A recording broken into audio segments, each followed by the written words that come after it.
This is gonna be a fucking long one.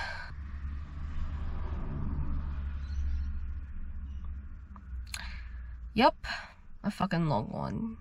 If you know, then you know, and if you don't, well, now you do. I just don't feel right to continue my channel without addressing it first. So here goes nothing. And if you're still subscribed, then yay. Okay, let's go. Let's go, I guess. I don't know how he will react when he sees this, but he can always come back to this video whenever he's ready to see it. If he does, if he wants. I know this man will never get over me, as I with him. Hashtag first love type of shit. Anyways, I know this is something that I should talk about with him in real life, but just for now, I just want to get this over with, like, out of my system as much as I possibly can, in a somewhat healthy way, even if it's to, like, a bunch of strangers on the internet. Like, literally anyone else but my family. I'm not ready to tell them yet. This video is not going to be too personal. I'll just refer to him as, like, you know, as himself, because I'm not ready to call him my ex, nor I don't want to speak his name. I know these things are very trivial, but it's still really fresh and I'm still trying to process it. So yeah, if I'm not, like, sounding the best, it is because of mono, but people don't believe me that I've caught, like, flu-like symptoms because I've kissed someone. I feel so gaslit. I swear it's a thing. But also because I'm still, like, you know, still heartbroken and shit. Oh, so cringe. So cringe. So yeah, I won't be, like, sounding the best, feeling the best. Like, you can probably gauge my energy because it's, like, so fucked. I am so tired as well. Please help me. Also, by the way, this is a mature breakup, okay? I'm sorry if you're here for the tea, but it's not toxic. I can already hear half the people clicking away. So if you don't know, I was in a 5 to 3 year relationship, and I say it like that because it started off as a friends with benefits type of situation, even though he didn't want it or like it at first, but he persisted, and then, like, I made it 1.5 years official. Initially, when we were first meeting each other, I was on my girl boss grind. I wanted to, like, you know, be my own independent woman. Like, I got dreams and ambitions and projects I want to work on. And I just got out of, like, a high school relationship. Like, let me get my bag while I freak on the side. No strings attached unless it's my own success. Buy a fucking leash. And I will walk you like a goddamn dog. So I download Bumble and I'm on it. And next thing you know, I'm head over heels for this man. White man, 6 foot, provider/family man, husband material, hardworking, genuine, with a fat ass. He used to do CrossFit. And is slightly autistic. I like him. I like that autistic man. But also, growing up, he had a lot of trauma, and he still does. And you know what? That's fine with me. Give him to me, I will heal him and his family. We shortly linked on Messenger after the second time. I almost lost him because Bumble found out I was actually 17, not 18, but whatever. I got him back and he first sent me a Minion gif. And we hit it from there. Fast forward, I felt like I was growing with this man, especially since I didn't have freedom much. But because of him, take notes, I earned it.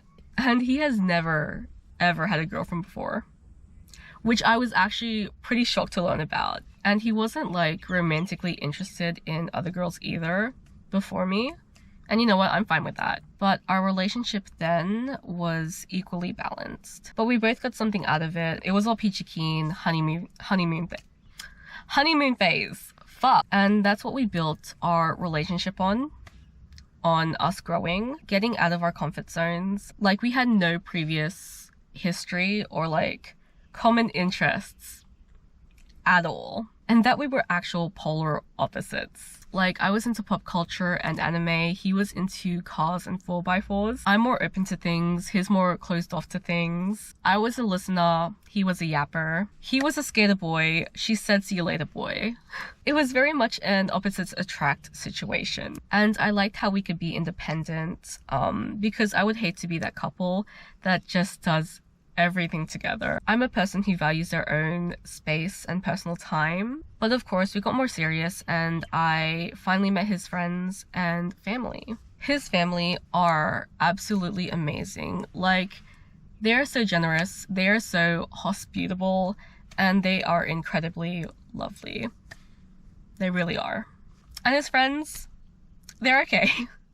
they're nice. Again, we had like no common interests. The girls though, I love women. But I was welcomed in regardless, and I really didn't have to do anything for it. However, when it came to meeting my family and my friends, they're a bit more reserved. He had to earn some respect and ground to feel a bit welcome, and I'll admit it was tougher on him. But I know that it's not something that he couldn't handle. Alright, I'm just gonna like cover this real quick because I don't want my GoPro to melt.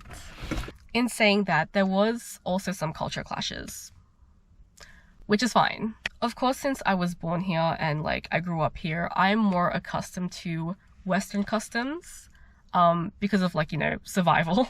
And him being Aussie, being Australian born and stuff like that, he just wasn't used to Asian customs, which again is fine. It's a learning curve. Like, I understand because cultural stuff is a social skill, like it needs to be learned.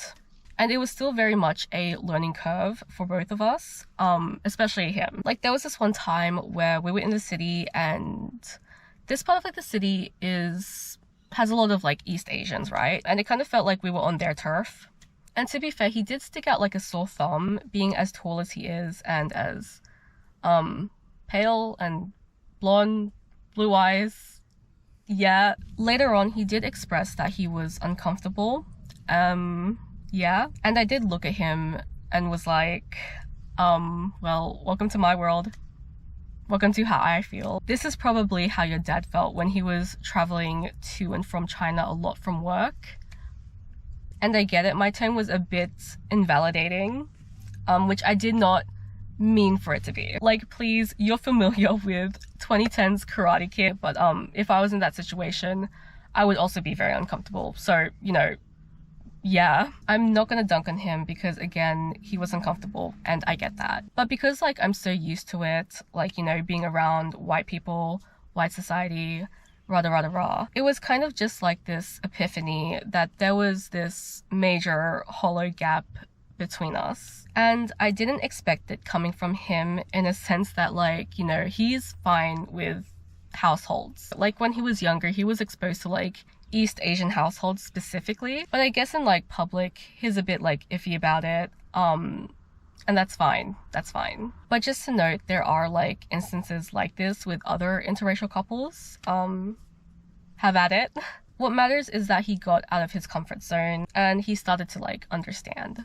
In this case, cultural context is relevant in our scenario. Did play like a role in our relationship, for example, and I'm pretty sure we're all thinking it, but he wasn't allowed at my house as often as I was at his.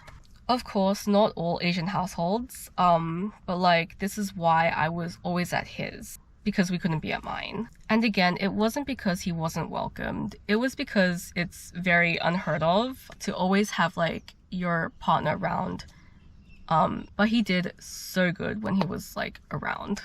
Anyways, yeah, this is gonna get like really repetitive, but again, we were just too different. Being such polar opposites, his personality and behavior dominated the fuck out of mine. Like, there was nothing dominating about my energy or like presence to keep us naturally balanced or in check. He is a man who knows exactly what he wants and how he wants it, while I'm more go with the flow.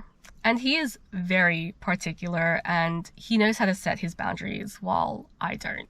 And he knows how to express himself and communicate with me while I don't. And it didn't help that he was explaining to me how his mind operates and works.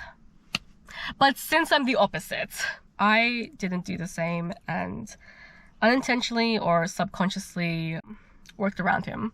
Of course, we didn't think of how like this dynamic could affect us, especially me. We both weren't aware of it at the time. And furthermore, he is a full-time tradie who suffers from chronic migraines and back pains, who also has a lot of childhood trauma.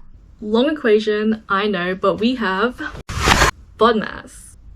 Yeah, no, honestly, it was funnier in my head, but maybe it was funnier because it was cringe. Or whatever, I guess I'm sticking to it. So, first off, he is a tradesman. And if you know anything about this industry, it's completely freaking cooked. It's freaking ass, okay? It is mentally, physically, emotionally draining, challenging, and taxing. And if you're a masochist, I suggest dating a tradie.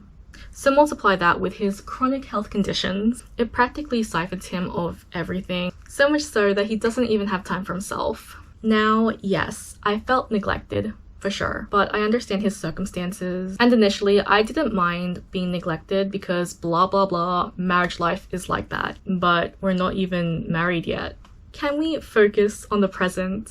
I don't even know how we can go to plot B without going to plot A first. And again, our relationship and dynamic would just center around him and his life, because it would just so happen to turn out that way and work that way. But in doing so, I was being neglected and drained of my resources, and that I do not blame him for. We were just very incompatible. And when you're incompatible with someone, it takes a lot of time, patience, and resources just to cover that distance, because again, there was like this major gap between us. And balance was so hard to find. Like in the early stages of our relationship, it was tipped in my favor, but in the later stages, it went all to him. Like there was no sweet spot. Like he has a full-time career, I work casually. He got to see his friends every weekend while I was lucky to even see mine twice or thrice a month.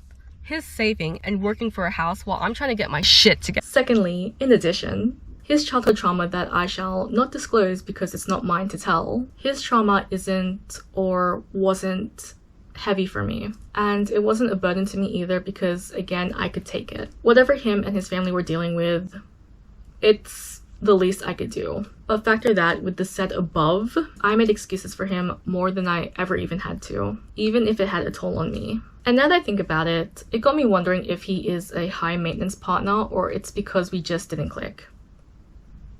Probably both. He wasn't really healing his trauma either. And though it was dear to me that I support and work with him through it, I'm not a licensed therapist nor a professional therapist. How can I keep soaking up his trauma if he himself has yet to work through it? And it's not like I want him to be fully healed from it, because I know that he won't. And it's not like I'm expecting him to be fully functional. I just want him to just actively work on it. I can't keep helping him if he is unable and unwilling to help himself. It's not fair on me, and it's definitely not fair on him and his future and his next girlfriend. I care so much about his mental well-being, but I can't be the one to hold it together for him. In saying that, I shot myself in the foot. I don't want to set this expectation or standard up for his next partner, but of course that shouldn't be on me or her either way. I just hope he's well aware of that. He did not know because I was hiding it so well away from him, whether by purpose or by accident. Yet I didn't know either because I wasn't well aware of it and kept refusing to face it when things just started to like surface. And just the difference between our reactions during the breakup tells you all you need to know and realize. Over time, just being surrounded by his life, his energy, his circumstances, when we're in completely different leagues of our own, felt like I had no concept of myself coming to the end of the relationship. I felt like I lost so much of myself and my creativity, which is the driving forces of my projects, since I felt the need to cater and condition myself to him unintentionally or subconsciously. And it's hard for me to replenish my source if I hardly got to be around my own energy, while a lot of it was being directed to a high maintenance partner. Again, not our fault entirely.